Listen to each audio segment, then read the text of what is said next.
दशा माता के व्रत में भूल कर भी ये 10 गलतियां मत करना, वरना पूरा घर हो जाएगा कंगाल और बर्बाद।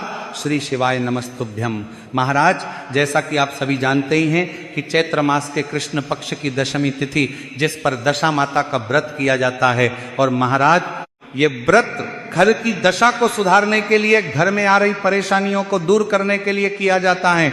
लेकिन महाराज, इस व्रत के भी कुछ नियम होते हैं जिनका पालन सभी माताओं बहनों को करना चाहिए। जो भी माताएं बहनें इन नियमों का पालन करती हैं तो दशा माता उसके घर की दशा को मात्र 10 दिन में बदल देती है।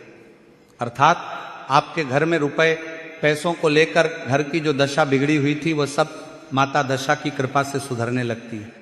देखिए, कई लोग होते हैं जो व्रत भी करते हैं, पूजन भी करते हैं और सभी वह कार्य करते हैं जो कि इस व्रत के किए जाते हैं। लेकिन महाराज, कई बार ऐसा होता है कि हमारे द्वारा की गई एक छोटी सी गलती हमारे घर की उन्नति नहीं होने देती है।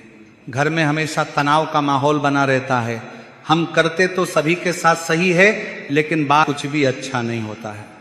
तो महाराज, हमने अपनी पिछली कथाओं में भी कई बार बताया है कि जो भी माताएं बहनें दशा माता के इस व्रत को करेगी और इस व्रत के नियमों का पालन भी करेगी तो दशा माता मात्र 10 दिन के अंदर आपकी घर की दशा को बदल देगी। अब यदि आप इस वीडियो को बीच में छोड़ने का सोच रहे हैं तो आप अभी छोड़ सकते हैं, लेकिन कृपया ध्यान रखें, अगर आप दशा माता का अपमान करते हैं तो ये आपके लिए शुभ नहीं रहेगा। क्योंकि कई लोग होते हैं जो वीडियो को बीच बीच से देखते हैं, आप प्रत्येक अप काट कर देखते हैं और फिर उन्हें अपने जीवन में कभी भी सफलता नहीं मिल पाती है। इसीलिए आपसे भी हाथ जोड़कर अनुरोध है कि इस वीडियो को अंत तक जरूर देखिएगा। चलिए जानते हैं उन महत्वपूर्ण नियमों के बारे में जिनका पालन आपको करना चाहिए। लेकिन उससे पहले मेरी जिन भी माताओं बहनों ने इस वीडियो को लाइक नहीं किया है तो वीडियो को लाइक कर दीजिए।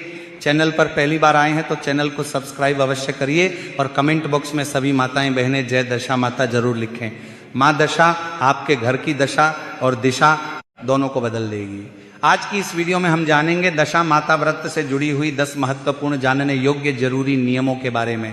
अगर आप इस व्रत को करते हैं तो इस वीडियो को शुरू से लेकर अंत तक पूरा जरूर देखें। तो महाराज, हिंदू धर्म में दशा माता की पूजा करने का और इस दिन व्रत करने का नियम और विधान बताया गया है। ऐसी मान्यता है कि जो भी मनुष्य है इस व्रत को करता है, पूरे भक्ति भाव के साथ इस व्रत को रखता है, उसके घर से दुख दरिद्रता का नाश होता है और बरकत बढ़ोतरी उसके घर में बढ़ती ही चली जाती है।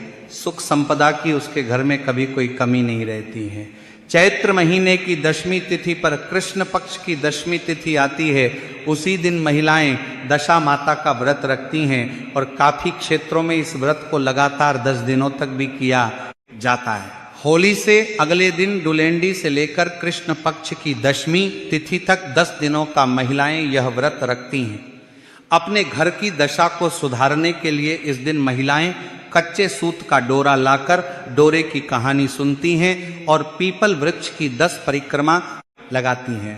उस पर 10 बार कच्चा सूत लेकर के फिर उसे लपेटती हैं और 10 तार का धागा लेकर उसमें 10 गांठें दशा माता के नाम की लगाकर अपने घर में सुख समृद्धि बरकत बढ़ोतरी के लिए दशा माता से प्रार्थना करती हैं। इसीलिए जो भी भक्त चैत्र मास के कृष्ण दशमी को दशा माता का व्रत और पूजन करता है उनके घर से दरिद्रता अपने आप ही चली जाती है। दशा माता का व्रत जब भी आप करते हैं तो इस व्रत को चैत्र माह के कृष्ण पक्ष की केवल दशमी तिथि के दिन ही रखा जाता है। दूसरा नियम है कि जब भी सुहागन महिलाएं इस व्रत की शुरुआत करें तो इस व्रत को आजीवन रखा जाता है।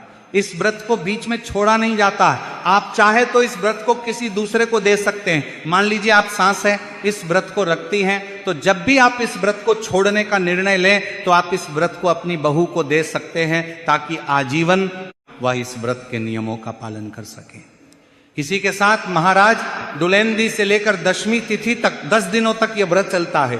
अगर आप 10 दिनों का यह व्रत ना भी रख पाए तो केवल एक दिन यह व्रत रखकर दशा माता की कृपा के भागीदार आप बन सकते हैं। अगर आप दशमी तिथि तक का है, कोई दूसरा इस व्रत को करने वाला संभालने वाला नहीं है, तो जब तक आप इस व्रत को कर सकते हैं तब तक आप इस व्रत को करें और दशा माता से अपने घर की दशा को सुधारने के लिए प्रार्थना करें। अगर कोई पूजा में त्रुटि हो तो उसके लिए भी आप क्षमा प्रार्थना अवश्य करें।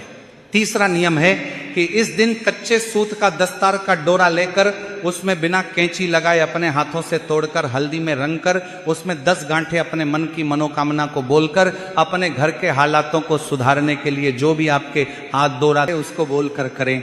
आपको इसमें 10 गांठ लगानी है। दशा माता की पूजा पीपल वृक्ष के नीचे पीपल की छाव में करने का ही नियम और विधान बताया गया है। तो इसीलिए महाराज अगर आपके अपने आसपास में पीपल का वृक्ष है तो आप इस पूजा को वहीं पर कीजिए। अगर किसी वजह से आपके आसपास में पीपल नहीं है तो आप घर पर भी पीपल के 10 पत्ते लाकर दशा माता की फोटो रखकर या दशा माता का नाम लेकर भी आप इस व्रत की पूजा को अपने घर पर भी कर सकते हैं। जब भी आप पीपल वृक्ष के नीचे इस व्रत की पूजा करें तो पीपल वृक्ष को सबसे पहले जल अर्पित करें। धूप दीप प्रज्वलित करके तिलक लगाकर कच्चे सूत की 10 बार परिक्रमा करें। भगवान विष्णु का ध्यान करते हुए आपको यह परिक्रमा करनी है। तालक कर्मा करिए। करवान को भगवान विष्णु को सुख समृद्धि का दाता कहा गया है और भगवान विष्णु का जो वास है वह पीपल वृक्ष में बताया गया है। अगर आप पीपल वृक्ष की पूजा करते हैं तो माता लक्ष्मी स्वतः ही खींची चली आती हैं, क्योंकि माता लक्ष्मी का वास भगवान विष्णु के चरणों में ही बताया गया है। और जब माता लक्ष्मी आपके घर में आएंगी तो आपके घर की आर्थिक दशा है वह सुधरने लगती है। नंबर 4 है इस डोरे कि जब भी आप पूजा करें, पूजा करने के बाद आपको नल दमयंती की कथा अवश्य सुननी चाहिए। अपने हाथ में गेहूं के दाने लेकर आपको नल दमयंती की कथा सुननी है। नंबर 5 है कि जब भी आप इस कथा को सुन लें, इसके बाद इस जल को भगवान सूर्यदेव को अर्पित करने के बाद अपने घर के बड़ों के चरण स्पर्श करके आशीर्वाद लेकर अपने मन की मनोकामना को बोलकर इस डोरे को आप अपने गले में धारण कर लें। नंबर 6 यह है कि पूजा के बाद आपको अपने घर के दरवाजे पर हल्दी और कुमकुम के छापे अवश्य ही लगाने चाहिए। ऐसा करने से आपके घर में सुख समृद्धि और बरकत की बढ़ोतरी होती है। नंबर 7 है कि इस व्रत में केवल एक ही समय पर खाना खाया जाता है, वह भी बिना नमक के। इस व्रत में किसी भी प्रकार के नमक का आपको सेवन नहीं करना है। नमक वाला भोजन आप किसी अन्य व्रत में कर सकते हैं, लेकिन आपको इस व्रत में नमक का भोजन नहीं करना है। नंबर 8 जो कि है विशेष रूप से इस व्रत में आपको गेहूं का ही प्रयोग करना है। जब भी व्रत को करते हैं तो पूजा में भी आपको गेहूं के दाने रखने हैं, कथा में भी आपको गेहूं के दाने लेकर ही आपको इस कथा को सुनना है। नंबर 9 है कि घर की साफ सफाई करके ही आपको आज के दिन इस व्रत की पूजा करनी चाहिए, इस व्रत की कथा सुननी चाहिए। आप एक दिन पहले अपने घर में अच्छे से साफ सफाई कर लें, क्योंकि जहां पर गंदगी होगी वहां पर दशा माता लक्ष्मी माता गलती से भी प्रवेश नहीं करती हैं। अगर आपको अपने घर की दशा सुधारनी है तो अपने घर में साफ सफाई का विशेष तौर पर ध्यान रखें। अगर आप इस डोरे को पूरे साल तक ना पहन पाए तो ऐसे में आपको इस डोरे को वैशाख महीने के शुक्ल पक्ष में किसी अच्छे दिन देखकर बुधवार, गुरुवार, शुक्रवार इन दिनों में आपको इस डोरे को खोलकर एक डिब्बे में रखकर अपने घर के मंदिर में रख देना चाहिए, क्योंकि अगले साल जब आप इस व्रत को करेंगे तो इस डोरे को पीपल वृक्ष के नीचे थोड़ी सी मिट्टी निकालकर आपको दबा देना है, या पीपल के वृक्ष में आपको इस डोरे को बांध देना है और उस दिन आपको व्रत भी अवश्य रखना है।